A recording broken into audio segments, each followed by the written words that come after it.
Now, in a recent video on my Ben's Watch Club channel, I covered 10 watch brands who seemed to be failing in 2026. And for many of those brands, the main reason was price. Because, as you may have noticed, lots of brands seem to be raising prices or releasing new models at insanely higher prices than they used to. And as such, I've very much been on the lookout for brands whose prices are remaining more stable, or whose new releases are coming in at under that £200 mark. And that's what we've got in here today. We got a new model from Ratio Watches. And yeah, I was too dumb to get the reference to, but apparently pi is indeed a ratio according to ChatGPT. But yeah, Ratio Watches are essentially the home brand of pretty well-known watch dealer Creation Watches. And I've checked out one of their models before and was pretty impressed. Now that one was like a dive style model that held up really well versus the Casio Duro. Really good quartz watch, that one. It was really inexpensive, very thin, better specs than the Duro. So for a while, they've definitely been on my radar. And recently they emailed me and asked, do you want to have a look at some of our other pieces? And considering that 95% of brands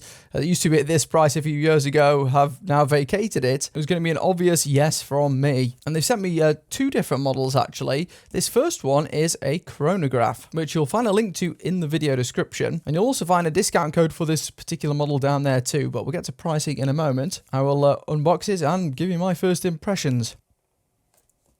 So packaging is kind of like this faux carbon effect, and I'm really interested to see what this brand can deliver at this price, because the previous one I looked at was a fair chunk less than this. I think that one was only about £60 or something. This one is definitely considerably more than that, but it's still not an expensive watch. As I said, it's still well under 200. And here it is, the Street Racer Chronograph. Now this model comes in a bunch of different colours, and I went for something a bit more out there, because they have got all the traditional colours you'd find most chronographs in, like the Mecha Chrome colours and that. But they've also got some much brighter ones, including this red dial version, which I was keen to try after looking at the images. What I will say is I think this is a little bit desaturated compared to the stock images. On there it looks really aggressively bright, whereas in the flesh it's a little bit more pasty. Almost looks like it's going towards a pink a little bit, like a salmon kind of colour. But yeah, this is a Mecha Quartz chronograph, and unlike many of the other kind of retro-inspired Mecha Quartzes I've looked at recently, this one's a little bit bigger. Let me just adjust the date wheel there, just get that centered. Yeah, the vast majority we've seen over the last few years have tended to be quite considerably sub 40mm. But this one is a bit bigger, and I don't try to limit myself too much on this channel. If I think it might appeal to you guys, I think it's worth showcasing it so you can take a look. And indeed on the site, this one is listed at 42mm and certainly feels it. Definitely much larger than some of the watches I'm used to on a personal level. I'll get the exact measurements in a moment, but first of all, I'll give you a close-up while I run you through the specifications on this one. And we'll set that running so you can see it in action. So this is using a Mecha Quartz movement, as you can see by the chronograph hand there pulsating several times a second. And that being a Seiko VK64, which is kind of the run-of-the-mill choice. You'll see that in plenty of chronographs at this price. Generally is still better than the standard quartz, I find, because not only does it look a bit nicer as it moves along, compared to most quartz movements anyway, but you also get these nice feeling pushers with almost all of them. And then you get an instant snap back to the top. So all in all, just about the best you can do outside of some of the Seagull mechanical movements. A key feature that this watch has compared to the vast majority of chronographs that I've seen, especially at this price, is this one comes with like a diver style water resistance rating. So you'll see it says there on the dial 200 meters. And indeed, this one actually has a screw down crown, I just found out before. So yeah, should get really good water resistance with this one, paired with a case back here that's also screwed down, and it's got some sort of inscription in there too.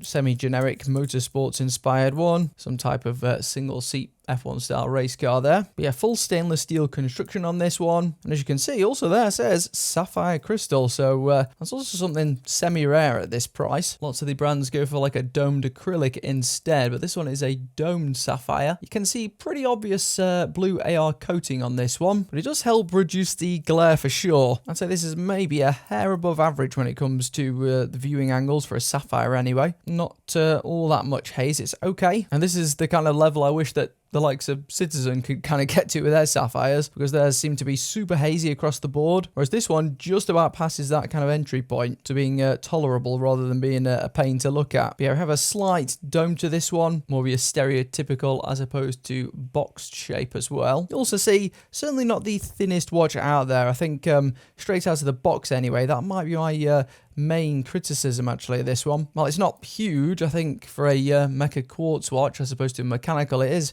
a bit unnecessarily thick there. But perhaps if you're after a larger 42mm watch anyway, your wrist can probably accommodate that better than mine. Now the case here is full 316L stainless steel, and finishing's pretty good. For the majority of this case, it's just like a brushed finish. There is some polished parts as well, including all of the bezel up there and then the kind of standard strips here down the side. So yeah, overall the finishing is good, but nothing too surprising really. Now the bracelet feels pretty good as well. Now there's no taper on this one, so definitely do bear that in mind. This may feel a bit large on the opposite side, but again, if you're going for a 42mm watch, that may not be such a problem for you. Not 100% sure about the end links there, whether they're solid or not. I might pop one off in a moment. But the remainder of the links do appear to all be solid stainless steel. And we've also got a fairly decent clasp here too. Nice milled steel clasp. Doesn't have any of the inbuilt micro adjustments, but it does have 4 micro adjustment holes that you can use. So you might not be able to adjust it on the fly, but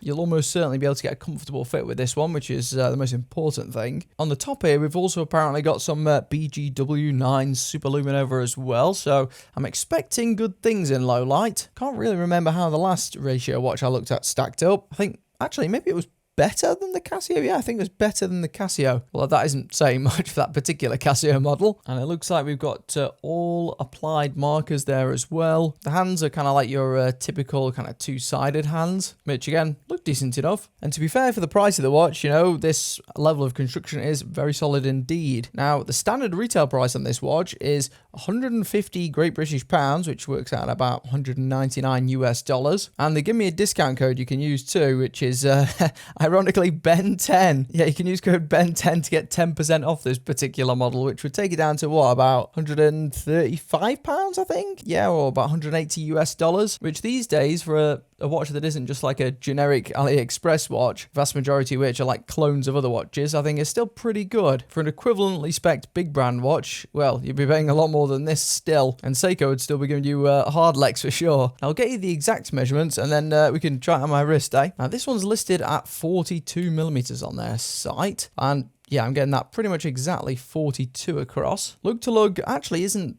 going to be that long because it's quite sharply tapered, as you can see there. And I've got that at 49, so yeah, still sub 50. Thickness might be the most important one here. 13.1, that's with the domed crystal included, and maybe about 11.7 without the crystal included. And here's a look at it on my rather small 6¼ inch wrist. Now obviously I was never expecting this watch to fit me. I mean, it's not a trillion miles off, it's not too bad. This is definitely best catered for larger wrists than myself. And even then though, I think even if I did have a bigger wrist, I think perhaps, you know, this watch would really benefit from those two things I mentioned earlier. Just the case being thinner, I think the watch would just look a lot nicer if the watch was thinner, and then a dial that was saturated in line with the product shots, because from above it's got a pretty nice, albeit a little bit predictable silhouette, but then as soon as you start to turn it, it just kind of keeps going in a way. So yeah, I think that's my two main pieces of feedback for ratio on this watch. I mean, the watch certainly feels substantial enough, but don't love the design. Yeah, at present it's more of like a salmon color really, isn't it? The text on the dial, by the way, I think looks okay. There's maybe one too many fonts going on for my liking, because you've got ratio in one font, Street Racer in another font, or typeface, and then you got another one here with the text at the bottom as well as the tachymeter. And then you've also got the separate typeface used for the numbers on those subdials. So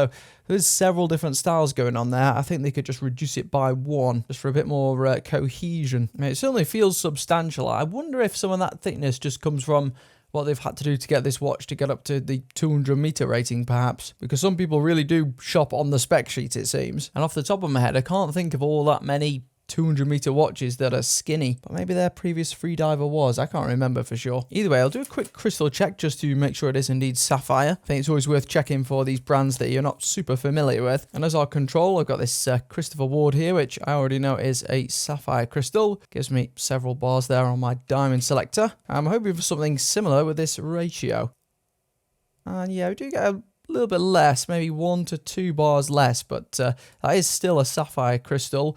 Mineral doesn't give you anything on this diamond selector. But yeah, perhaps not quite as hard as the very top tier stuff, or maybe some of that's just because of the treatment or the dome on this model. And Lume definitely looks good on this because I haven't used my torch yet and it's already going. And wow, I mean, it kind of goes bright orange under the UV. Not quite seen a reaction like that before. I do wonder if that dial is maybe kinked a tiny bit clockwise when you look at it here. Can you see the date window and then the very top center marker compared to the case? But either way, wow, the Lume is fantastic, actually. Every other surface is lumed, so yeah, I have absolutely no troubles reading this one in the dark. And I do wonder there, actually, if that date wheel is lumed. I think it is. I don't think I've ever seen that before. A lumed date wheel. So yeah, very impressive performance again here from Ratio in that department, especially considering this is far from the most expensive watch I've covered recently. So you'll find a link to this watch in the video description if you are interested. I think if you're a big spec head, then you might enjoy this one because it certainly has beefy specs for the money for sure. Just not my absolute favorite in the flesh. I think that they just could make a couple of minor tweaks here to improve this one quite substantially. But I have got another watch in here as well, which potentially looks a little bit better. So make sure you subscribe to the channel so you don't miss that one. Either way, it's still good to see more affordable options these days because they do seem few and far between, don't they?